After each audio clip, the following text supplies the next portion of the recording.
मुझे बोलने का हक़ नहीं है, मैं भी इस देश की नागरिक हूँ, मैं भी पूरी स्वतंत्रता रखती हूँ बोलने की। हाँ, मैं दूसरों को गाली नहीं देती, गाली मुझे भी आती है, बट मैं तभी देती हूँ जब मेरे पानी सर से ऊपर हो चुका होता है और मुझे ज़रूरत नहीं है इन छोटी छोटी बातों पे किसी को गालियाँ वालियाँ देने की। तो सीधी सी बात ये है यार, देश को चलने दीजिए ना अच्छे से। क्या दिक्कत है? जो दिक्कत है वो दूर तो सिस्टम ही करेगा, सिस्टम से जाके बात कीजिए।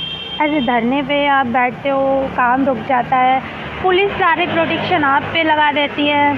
तो आप सोच के तो देखिए, आज ब्लैक डे है, पुलवामा अटैक हुआ था, उसका आरोप भी मोदी जी पर लगाया गया था कि उन्होंने कराया है। सब झूठ निकलता है। आप उनके कहने पे धरने पे आ रहे हो जो मोदी की हर बात को गलत करते हैं। समझिए, राजनीति में इस्तेमाल किए जा रहे हो आप।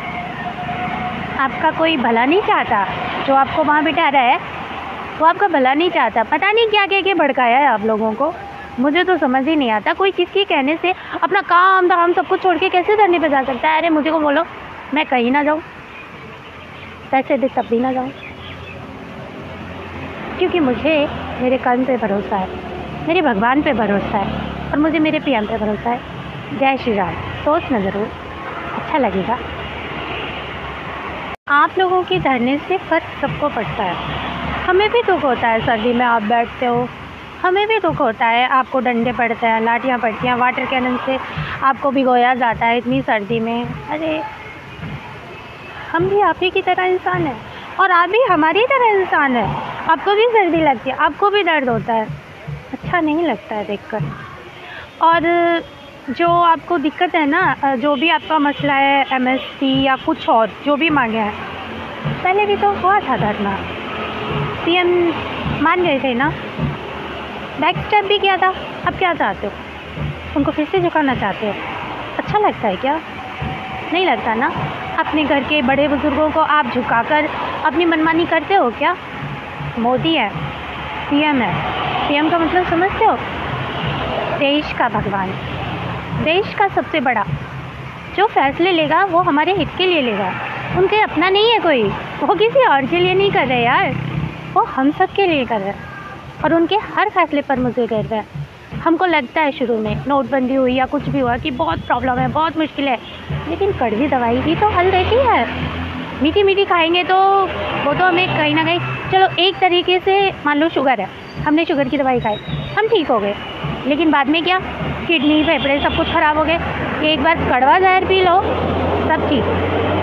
सोच के किसान लोग बैठे हैं धरने पर, मेरी तो वो सुनने वाले नहीं है, क्योंकि जब पीएम की नहीं सुनते, पुलिस की नहीं सुनते, सिस्टम की नहीं सुनते, तो मेरी क्या सुनने वाला है। पर मैं कहना ज़रूर चाहूँगी, क्योंकि मैं उनमें से नहीं हूँ कि मैं अकेला क्या कर सकता हूँ। ये सोच नहीं है मेरी, मेरे अंदर ये सोच है कि शायद मेरे एक अकेले से बोलने से, समझाने से अगर एक बंदा भी समझ जाता है ना, तो मेरा जीवन धन्य हो जाता है। और फिर सूरज को देखिए, क्या है वो, अकेला है ना, लेकिन चमक है बंदे में, पूरी दुनिया को रोशन करता है।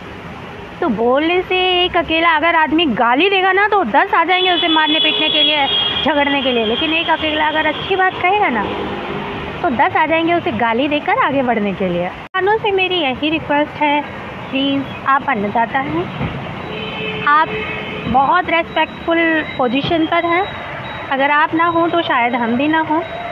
ये और बात है कि हम कहीं से भी अनाज खा सकते हैं, लेकिन हमें नहीं पता वो किस खेत से आता है। लेकिन धरती माँ आपकी भी है, धरती माँ हमारी भी है, हम एक ही भारत के हैं, हम एक ही देश के हैं, तो फिर क्यों झगड़ते हैं? क्या मसला है आपका? ये मसला है 4-5 लोग मैन जाइए, बात कीजिए।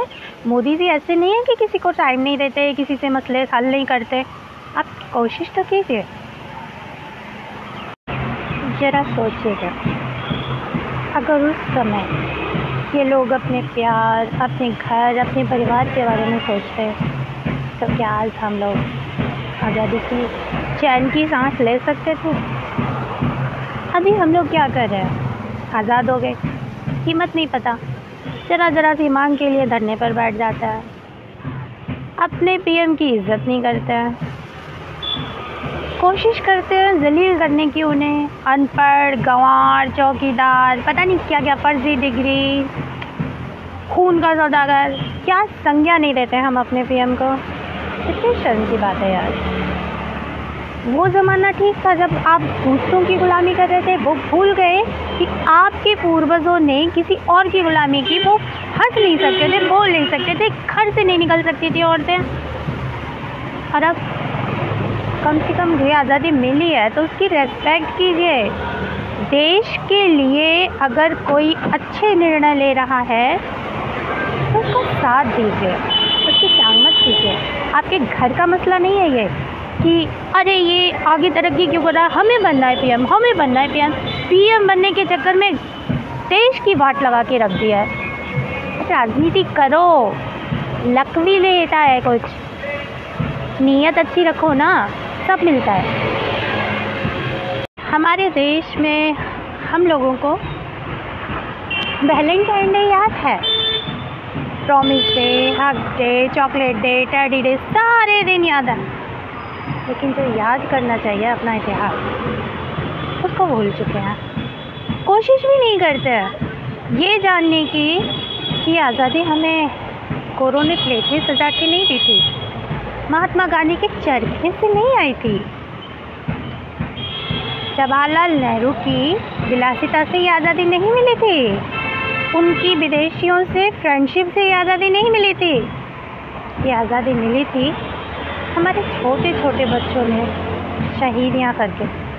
ये आज़ादी मिली थी फांसी पर लटके हुए उन युवाओं के शब्द से, और उनको हम कहते ही नहीं हैं। औरतें, बच्चे, बूढ़े, सब ने बलिदान दिया।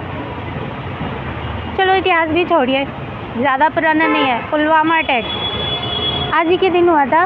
कितने लोगों को याद है? जो वैलेंटाइन डे मनाते हैं उनको थोड़ी बहुत शर्म है कि इसी दिन आपको प्यार करना है, बाकी के दिन मारे गए हैं। अरे आप डूबिए प्यार में, पाश्चात्य सभ्यता में, लेकिन अपनी हिस्ट्री को तो याद कीजिए। अगर घर में कोई मर जाता है ना तो उसमें खुशियाँ नहीं मनाई जाती हैं। बात बढ़ गई, बात पहुंची मदरसे के मौलाना के पास। मौलाना ने कहा आपको माफ़ी मांगनी होगी। ये बहुत छोटी उम्र में थे लेकिन फिर भी ये नहीं झुके।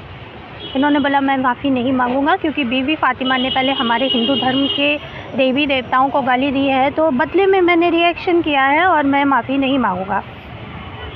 खैर पंचायत बुलाई गई, उसमें भी इन्होंने माफ़ी नहीं मांगी। फिर बहुत बड़ी महासभा हुई, सारे इलाके की हुई, लाहौर के सारे इलाके के बड़े बड़े लोग, पूरी प्रजा को इकट्ठा किया गया लाहौर में उस समय, और इनसे बोला गया कि माफ़ी मांगिए वरना आपका सर कलम कर दिया जाएगा। और हमारे ये बालवीर हकीकत राय जी, इन्होंने सर कलम कराना मंजूर करा, लेकिन अपने वचन से पीछे नहीं हटे कि मेरे देवी देवताओं को गाली दी है तो मैं माफ़ी नहीं मांगूंगा, और अगर माफ़ी ही मांगनी है तो बीवी फ़ातिमा को भी मनवाई है। मौलाना नहीं झुके, सरेआम बीच चौराहे पर इनका सर कलम कर दिया गया। ठीक है दिन बसंत पंचमी। बहुत शर्म की बात है कि आज हमारे देश के युवा इनकी स्टोरी नहीं जानते, लेकिन जो पाश्चात्य सभ्यता है वैलेंटाइन डे उनको वो याद है। लेकिन श्री राम, आज मैं आपको इतिहास के पन्नों में छुपी हुई आज की एक मशहूर घटना से अवगत कराना चाहती हूँ, जो मुझे तो नहीं पता था, मैं नहीं जानती कितने लोगों को पता है, और मुझे आज पता चला तो मुझे लगा सबको बताना चाहिए ये इतिहास हमारा काला कैसे बना। ये श्री बालवीर हकीकत राय जी हैं। ये आज इनका बाल दिवस है, शहीदी दिवस हम लोग सेलिब्रेट कर रहे हैं। ये हिंदू महासभा का, अखिल भारतीय हिंदू महासभा संगठन का बहुत बड़ा एक स्थान है, और यहाँ पे सारी हिंदुओं के लिए काम किए जाते हैं, हिंदुओं की रक्षा, हिंदुओं के उत्थान के लिए। तो स्टोरी ये है कि ये जो नन्हे बालक आपको दिख रहे हैं 1719 से लेकर 1734 तक इनका कार्यकाल रहा जीवन का। और उसमें इन्होंने क्या किया कि ये मदरसे में पढ़ते थे, लाहौर में इनका जन्म हुआ था, उस टाइम पे मदरसे थे। तो मदरसे में बीबी फ़ातिमा के साथ पढ़ते थे। बीबी फ़ातिमा का नाम तो मैंने सुना है, उसके बारे में ज़्यादा नहीं सुना, पर हाँ नाम सुना है। तो ये उनके साथ पढ़ा करते थे मदरसे में। अब मदरसे में बीबी फ़ातिमा ने हिंदू के धर्म देवी देवताओं को गाली दी, तो बदले में इन्होंने भी गाली दी।